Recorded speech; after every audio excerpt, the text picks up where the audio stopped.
You're listening to Squatch Talks Podcast. Real stories and real encounters told by real researchers. Sit back, relax, and enjoy the show. Welcome back to Squatch Talks Podcast. I'm Eric Spinner. I'm Nathan Moyer. And I'm Brian Spinner. And tonight, we're going to discuss some of the experiences we've had out in the field. And we're each going to just tell one story and give you an idea of some of the things that have happened to us over the years. So we're going to start off tonight's podcast with Nathan Moyer from Pennsylvania. Nate, take it away. How you doing, everybody? Well, the story I want to tell tonight was probably my first solo Sasquatch event. And as far as solo, I mean that I was sort of the one that was running the show. I had two friends with me that night. And of course, Tiru was with me. We were camping up at Ricketts Glen, and beautiful place to go. Recommended highly. All the 22 named waterfalls and stuff. It's just a gorgeous place to go. My first BFRO report that I investigated was up at Ricketts Glen on Lake Jean. So we were up there that day. We met with the witnesses and everything. And it was two old guys on a boat, and they were fishing. Went over to the side, and he said this tree just started shaking violently. This guy was probably, I think he was 75 at the time.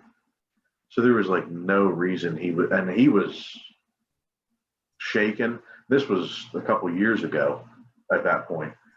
And he said that tree was shaking so bad, and the only thing he could see was like the half the thigh, the knee, and down the leg, or the calf, down to the foot, sticking out from behind a tree. But he said that thing would shake. He wanted to go over further, and the guy that was on the boat with him, he said, "No, we're going the other way." And he said he was smarter at the time because he was older. He was 80-some. So the night that I was talking about, we went around the back of that area and came down from the other side instead of trying to go across the lake. Hey, how close was this? Did you investigate this prior to the date of the incident? Or, as far as... I don't think, it wasn't the same day. It was probably a month later. Okay. That we went back camping. Right. Like I said, we were going down to where the lake, the runoff for the lake, for Lake Jean, runs down the back. That's where we were trying to go, right? So we get to this spot, and the water, because it had rained 2 nights before that, it rained, and the water was just coming off Lake Jean like crazy. So we couldn't cross. Noisy as can be, all kinds of, the water rushing, so we stand there for about half an hour looking around, trying to decide what we wanted to do and if we wanted to cross, which wasn't going to happen.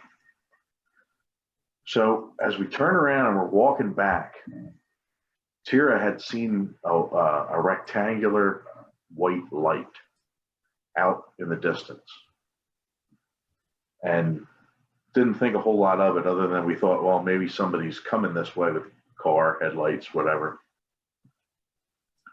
Which you have to remember now that when Tira sees a white light, and I didn't know it at the time, but ever since that instance, whenever she sees a rectangular white light, we're in for a good time, because for some reason she always sees that. That probably happened 6 or 8 times. But anyway, we start turning around and everybody's fanned apart. Dan and Ian, me and Tira, we're in a line going across a dirt road. So one car width is 12 feet maybe, with how much is mowed on the sides of a dirt road usually. And we're walking, we get maybe 20 yards from where we were standing, and we were doing calls and whoops and stuff. And when we walked a little bit further, we heard this, I don't know, we heard a pop, and then this tree came crashing in our direction. It was loud as could be. As soon as it hit the ground, the four of us could have fit inside of a hula hoop, I think. We were so close to each other. We were standing there, and now this noise, this crashing, whatever knocked that over, is between us and the truck. We can see the truck with our red lights on. We could see the reflectors blinking in the distance. And I looked at Dan and I said, well, we might as well just go for it now. So we just started walking, and we walked in this little circle. It was ridiculous. We got to the truck. Everybody calmed down a little bit, and we go walking back. And I think we picked up some knocks. Not sure. That part, we were walking over the audio terrible at that point. And I did send our audio to Monongahela from East Coast Expeditions, and he cleaned it up and was looking through the whole thing. And he said right before the pop that we heard, before all the crashing and all the branches snapping, he said there is a growl, a guttural growl, that once he got rid of all the noise from the creek and all the other stuff, it was loud. I still have it. I just got to find it. But it was the first time I was ever growled at, which I didn't know at the time. And that was my first tree getting pushed over. Nice. It was pretty incredible. And it was on a whim, going out. I never really went out by myself before, as far as an area that I decided to go that late at night. It was probably 2 a.m. at that point. And that was what, about 8 years ago? Oh, at least 8 years ago. Mm-hmm. Probably more than that. Right. You said that it was your first tree that you had pushed over. Have you had other trees pushed over as well? Yeah, 3 total. Two trees pushed over like that it could have been a growl on the audio. The first one definitely was a growl. The second one we think was. The third one from Kentucky, that was insane. It ripped a perfectly healthy tree. I bet you it was a maple tree. And it was probably 4 inches across. The branch had snapped down, and it landed on the ground with a thud, and it rushed the edge of the tree line, and it sounded like there was 500 of them coming. It just, I don't know if it was knocking the leaves up or what it was doing, but that was an incredible bluff charge. That was probably the most scared I ever was. We just stood there, all 4 of us. We just stood there, and then you could hear it running down the side, and it stopped. We started walking the same direction back the way we wanted to go, and it just paced us all the way back to the church. Paralleled you, huh? Yeah, all the way. That was Wow. But getting back to this first incident, when you were at Ricketts Glen, yeah. How long were you there after this tree got pushed over? You said you guys went back to the truck. We went and back kind of down. regrouped. Yeah, we went back down. We started looking for the tree. Found the tree. It was still alive. Wow. It wasn't. I always say tree pushed over. Both those instances, it was broken up maybe 8-10 feet and like pulled down. So like it was snapped up that high. Interesting. You remember where we were in New Jersey a couple of months ago, Nathan and Brian? Yeah. And we had that tree pushed over there. That also was broken off about 8 feet off the ground, if you recall. Yeah. And it was a fat tree. I wonder if they actually like climb up and then like lean back or something. I don't Yeah. know. I mean, it's kind of tough just to push over a tree at that height and Right. cause it to I always break. picture them. I always picture them like coming off of another tree and like pulling it from the top all the way down to the ground, and that's where it snaps. Mm. You know, I don't know. It's just something I picture in my head. It's probably not even close, but they probably Yeah. just the thing and snap it. I'm wondering if it's like the juveniles, climbing up the tree and doing like that, where they lean over and they bend it over, and that's where we get these And arches and different yeah, tree structures from as well. the ones that don't break, they pin down then. Yeah, as a Yeah, Mhm. as a maybe. sign maybe of territorial or whatever it might be, or Yeah, just an indication of maybe food source or water source. I don't know. We're still learning about all these things, so there's a lot of right. theories, of course.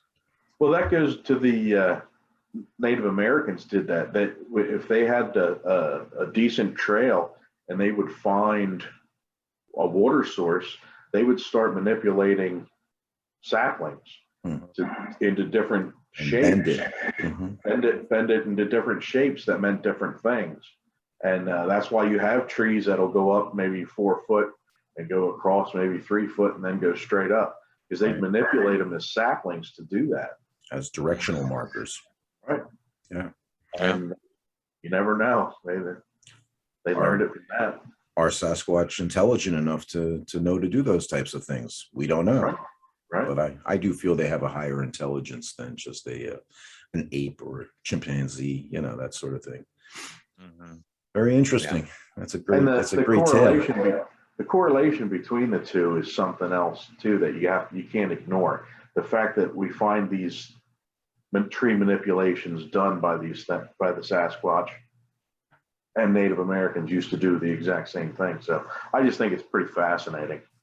Mhm. Indeed. Right. Which came first? Did the Native Americans learn it from the Sasquatch and observing what they've done in nature and then adapted to that? Right. I think that's a good question as well. Sure is. And it's possible they learn from one another. I mean, Mhm. the Sasquatch Right. having the skills to survive without any structures or fire or really any kind of weapon. It's possible that they gain certain skills from watching early humans in their quest to survive.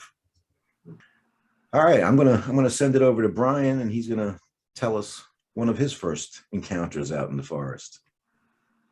Well, Eric, and Nate, I had a crazy experience. I had an experience where I had rocks and other small objects thrown in my direction. So, what happened to me? Well, What did? so essentially in this area, there is a lot of activity. All right.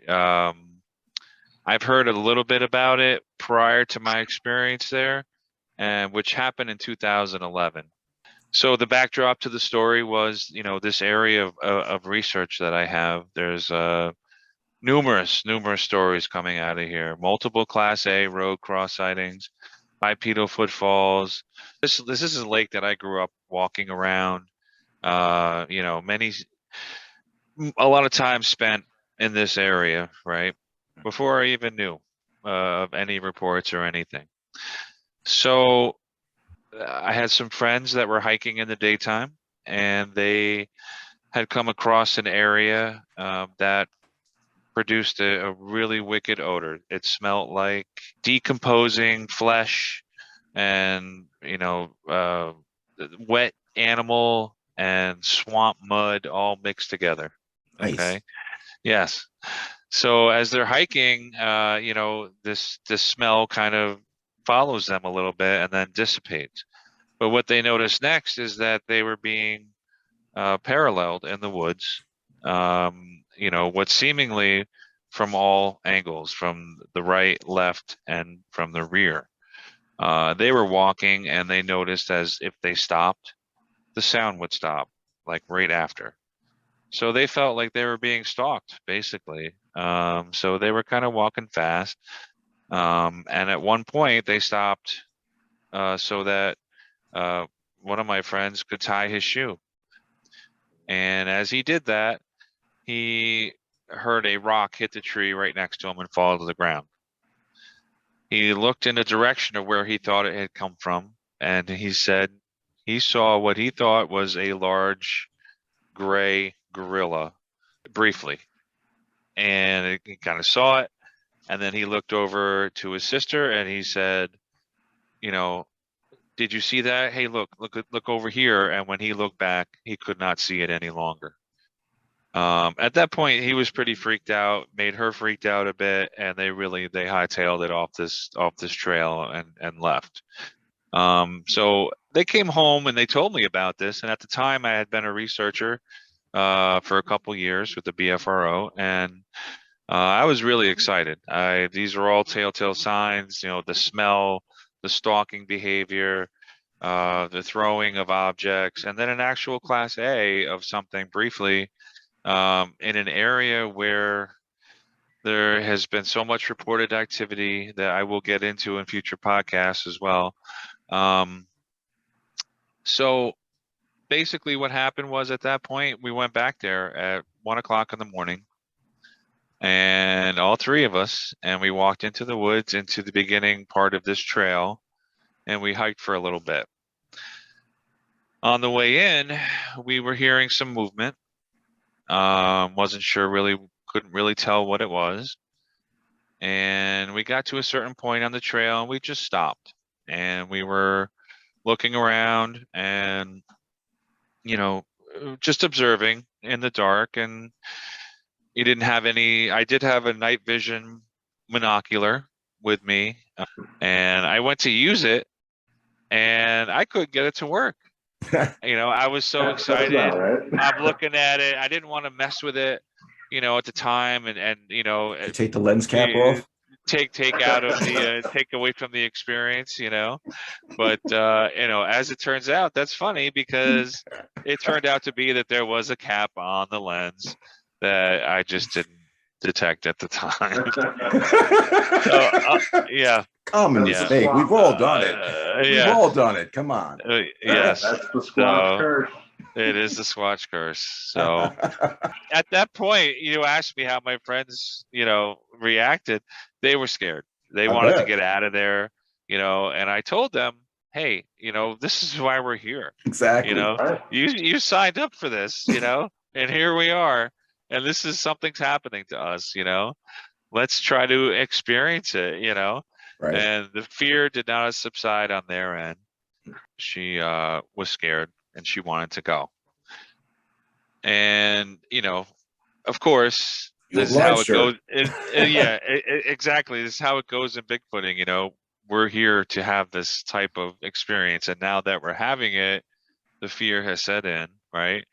Yep. And it takes a while to get past that. It really does, and I was definitely curious, so very curious that it was kind of overriding whatever fear, Right. So she said that to me, and I said, well, just hold on a minute, okay? So I had made a gesture of a small vocalization in a direction. I felt like whatever it was, and after going back there in the daytime, it must have been standing probably no more than 50 yards away from us, if that. I took a moment and I tried to do some small, monkey-like vocalizations in the direction of where I felt it was. And another thing I wanted to say is that we had flashlights, but I didn't want to shine my light on it. I probably could have had a Class A sighting right then and there, but I felt something inside me said, do not shine your light there, Right. I felt like it was there. It was letting us know it was there, and it was letting us know that it didn't want us to be there. So any other provocation towards it, like a flashlight or anything like that, I felt could have, it may have either put us in danger, or it may have, made it so that I wouldn't be welcome at all in that territory, or that they might move on. You never want to, as my research areas, I'm always respectful of how I approach any situation. So basically at that point, though, they were like escorting you out gently, right? Well, yeah, I mean, we started walking out and it had actually escorted us out. It paralleled us on the right-hand side. It walked through the brush. We could hear it walking, and it stopped in a clearing where there was power lines, and we could hear it. We could hear a commotion, just put it that way. right. And and we had left, and that was our experience. Well, So yeah, we would call that a solid Class B intimidation encounter. Yeah. yeah, Yeah, that's good stuff. You know? yeah, definitely. Yeah, that's always fun. I got to tell you, when that type of stuff happens, and you're with people who aren't necessarily into doing this type of research, their first response is, "Okay, let's go." Yeah. And we're like, "No, this is why we're here." Exactly. So let's see if we can get it to throw another rock at us. Exactly. And it's funny too, because like where you're talking about, I know where you're talking about. We're not disclosing any specific locations, of course, because we want to preserve our research areas, okay, and we want to respect the locals as well. But on that same night where I recorded those howls, one of the teams, if you recall, had left earlier and had a rock thrown at them, okay, as they were exiting the area. Right. So when two of the members on my team wanted to leave earlier, they were going to walk down a trail back to a different parking area. And if you recall, the remaining participants on my team and I wanted to walk back down the other trail because I wanted to get a rock thrown at me. Yeah, this is what we go looking for. Though as far as I know, there's not too many people that have had experiences. I've heard a couple where people actually get hit by the objects. Yeah. I've heard of one where a guy got hit in the head and it got knocked down. Yeah. By a good sized rock. He probably flashed his flashlight at the guy. That's yeah. I got hit right here in British Columbia by a little pebble. And I was just sitting there in my camp chair like this, and the rest of the attendees were looking at somebody's laptop at their orb pictures, okay? And I got hit, and it landed right in between my leg and the camp chair. And I looked up and I said, "Did somebody throw a rock at me?" And they all looked over and said, "No." And again, it didn't just fall out of the tree; it came from the hillside in front of me. Yeah. And those are great times, good times, we say. Yes. But I still have my rock. Okay, it's in my office in my desk. Yeah. Yep. Those you want to keep, definitely. Yeah. So I don't know, like I said, where mine went, but that's cool. You know what? Hey, these are the kind of things that we're going to talk about, and hopefully people enjoy hearing our stories and they get something out of it too, and then maybe it'll spur them to want to go out and do some of this research on their own in their areas. Yeah. And that's what we do when we take people out on expeditions. We're out there to teach them how we go about doing this, and often they have these types of experiences themselves, and that really gives them the Bigfoot bug, as we call it. Yeah. So this area is, throughout the years of my research, I've accumulated probably 40 to 50 stories from my area and surrounding areas of research, all within one county. And there have been 4 road crossing Class A sightings of a Bigfoot-like creature crossing the road in front of motorists, including this past year. And this past year, yes, there was another instance where I myself drove up on a motorist who was parked on the side of the road at 11 o'clock at night, and I pulled up at the stop sign. I was going to make a right, and she went to say something to me through the window, and I stopped the car and I backed up because I didn't hear what she said. And then she said it again as I peeked my head out the window. And what she said to me was, "I just saw a Sasquatch." And my jaw dropped because, you know, here I am, pretty much one of the only people in my area that, you know, have been so involved with, you know, investigating Bigfoot reports and stuff. Drive up on a motorist who, you know, basically just told me that they had a Class A sighting. And this was Just right on then. this is on the road, the same road where, you know, these other Mhm.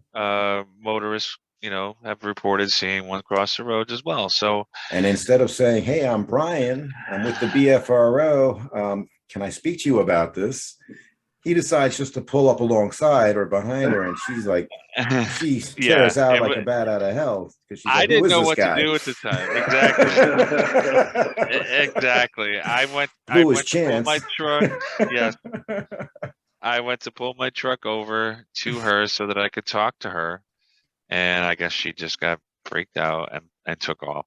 Well, poor woman just had So a road crossing, and then she sees this big guy in a truck, like, you know, yeah, coming up behind her. I'd probably tear out too. exactly. Exactly. So yeah, that was pretty exciting. And not to Um, give anything away, but you know, I've been to this location with you, and we had an expedition. I guess it was about a year or so ago, and that happens to be a location where I recorded some pretty amazing howls. yes, most So definitely. it's a Yep. tale for another time, of course. Yeah. Yep. Good. Yep. Good Lots of luck. Go lots of ahead. tales coming out of this area. So For sure. yeah.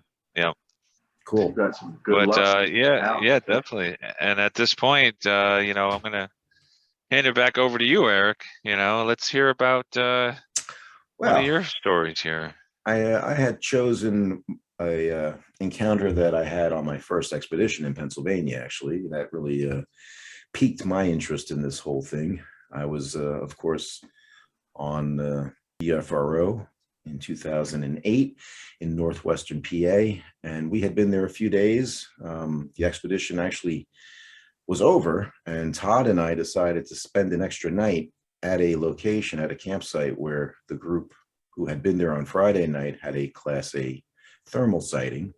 So we decided to spend another night, and we set up camp. We hiked through the forest roads for a couple of hours. No luck, but it was just really cool knowing that there was a Sasquatch standing right alongside this tree as we we're walking past, you know. And so we get back to our campsite. I guess it's around 4:30 in the morning, and he's like, "Well, let's get into our tents and hope for the best." And as I'm getting in my tent, he radios me and says, "I just heard a scream. Come on back out." So I get back out. We walk up the road a little bit, and we therm the swamp that was to the right of our campsite. Didn't see anything, so we head back to the tents. And as I'm getting ready to go in, he says, "Hey, say a prayer and hope for the best." So I'm laying there in my tent. I said a prayer, and not 5 minutes later, I could hear something coming over the berm, which separated our campsite from this forestry road where the gas lines were located on. And not only could I hear the footfalls approaching, but I could feel it as well. And this individual comes around my tent to where my head was, and it was just starting to get light out, and I could see a silhouette through my tent fabric, and it crouches down by my head and takes a deep breath in. It goes, and just then I could see the hand pushing in on the fabric right over my head. And I was holding my radio still from when Todd and I got in our tents, and I clicked the button 3 times because I didn't want to talk into the mic and scare the poor thing, you know? Oh yeah, scare the poor thing. Yeah. The poor thing. Meanwhile, my heart is pounding in my chest. Let me tell you, this is my first experience, right? Yep. No response from Todd. And a moment or two later, I hear what sounds like a vehicle approaching, coming up this forestry road. And where we were was right on a 90-degree turn.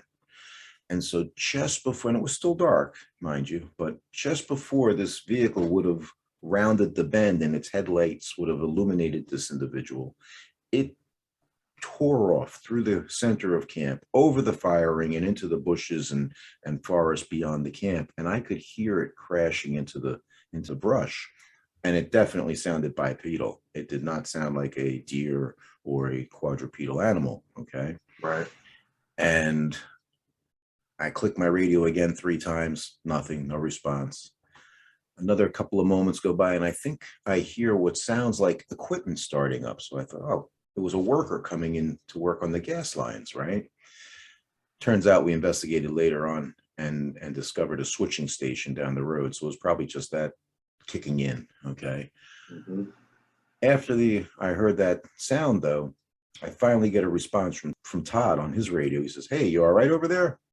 I said, "Were you walking around outside my tent?" He goes, "No, I wasn't walking around outside your tent." So I tell him that, I had this creature come up on my tent. And I very soon afterwards passed out from the adrenaline rush. And he told me that about 5 minutes later, it came back into camp. And it came back through the center. And he heard it coming in. And he tried unzipping the tent flap of his tent, which was facing the swamp, right? And mine was facing the game trail to the left of our campsite. I had a digital recorder in the tent flap, but it was facing that direction. And he had his thermal imager on a monopad.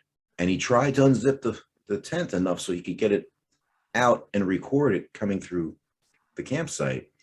But because of the dome of the tent, he couldn't get it up high enough to get over the dome. So he wasn't able to see it. He had a digital recorder on a camp table in the camp. And the next morning, all I remember is waking up and Todd's tent is completely down, packed up, ready to go. And I get out of my tent and he says, "Hey, go get your trail camera. I'll help you break down your tent." And basically that was it. We said our goodbyes and headed out. But both of us reviewed our audio from that night. Neither one of us had any sounds of the footfalls or even the individual leaving and crashing through the forest. I mean, it's like, what do we call it? That Squatch curse, Yeah. And so yeah, that was pretty exciting for me. I went and got my camera and we said our goodbyes. Quick question for you, Eric. Yeah. So back to the point where you said you could actually feel it on the ground. As it approached your campsite. How close how many footfalls do you feel like you felt? Did you? Not many. All right. How far away do you think it was before you actually could feel it? Well, I mean, it was probably about, I would say, 40 feet from my tent to this berm.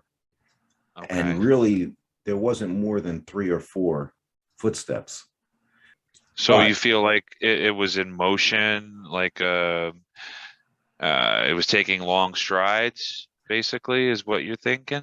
I'm thinking it had a pretty long stride. And we were camped on a site that had grass. It wasn't sandy or rocky, and there was really no indication of any impressions the next day either. We did check for that.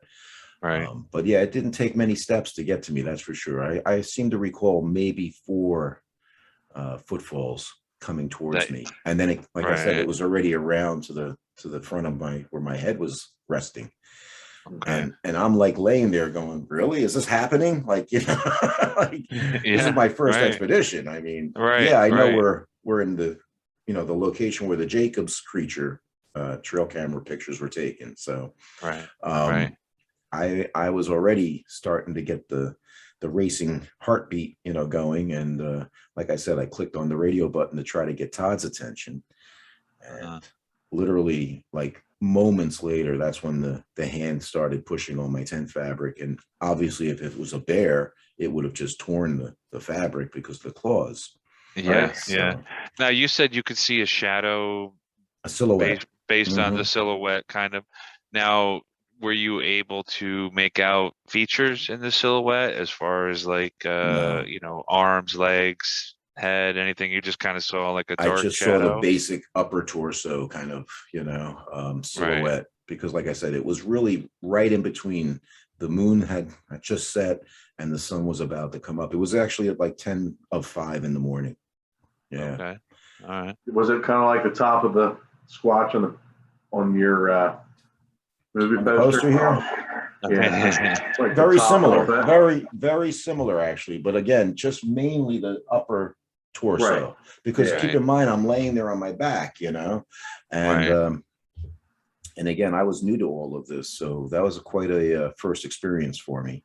When Um, impressed on the tent, Eric, did you notice like individual fingers? yeah, Could you tell that's it was like a hand? a hand, and literally, like I said, I'm laying on my back, and it's coming like over my head. Okay, right.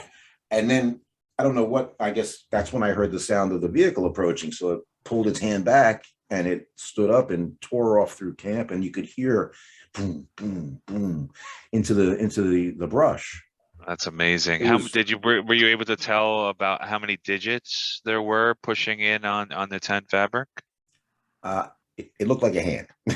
I wasn't counting them. Look ahead. Okay, no. I'm just saying because No, I get it. It's a great question, but no, yeah, yeah, yeah. it's It was a like hand. I could see at least four. You know what I mean?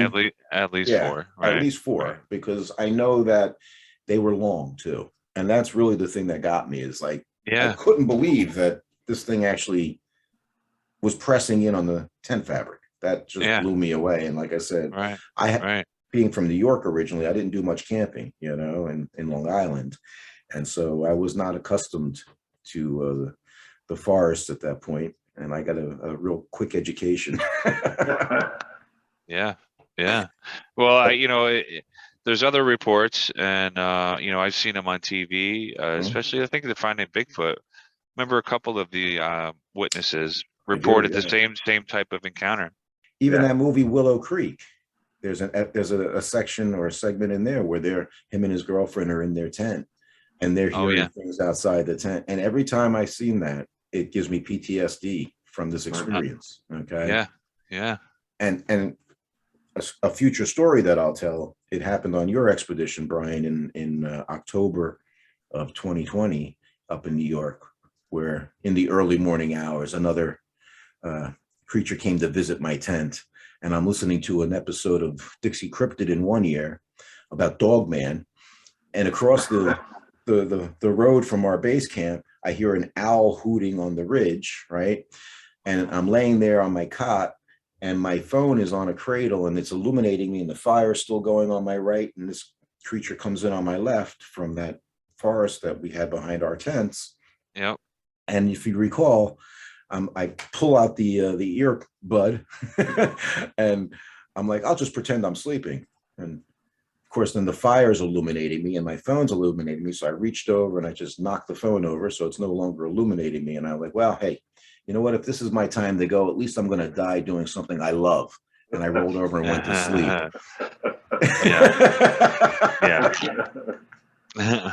That was an incredible expedition too. I can't was. wait till Yeah. we tell those stories. Those are good stories there. Oh Both of my them. goodness.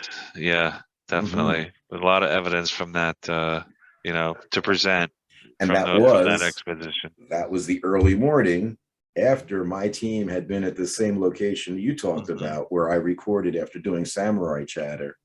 I Yeah. got that Yeah. mournful response howls, like Yeah. over a dozen, Yeah. from what sounded like a mournful female from across, the ridge from us. And Well, I so, believe on recording, I have, from where our tents were positioned. mhm. I believe I do have it recorded that something approaching our tent, and Oh, also something throwing something in the direction of our tents, and actually hitting mm. something at one point. So yeah, I'll have to review some audio and get it prepared for some upcoming podcasts. I thought I had my digital recorder set up, of course, and it was leaning on my tent because again, we got into our tents early in the Yeah. morning, and for some reason it wasn't working. Again, it's the curse of the Sasquatch. My trail Mhm. camera, both behind the tent and in front of the tent, didn't pick anything up.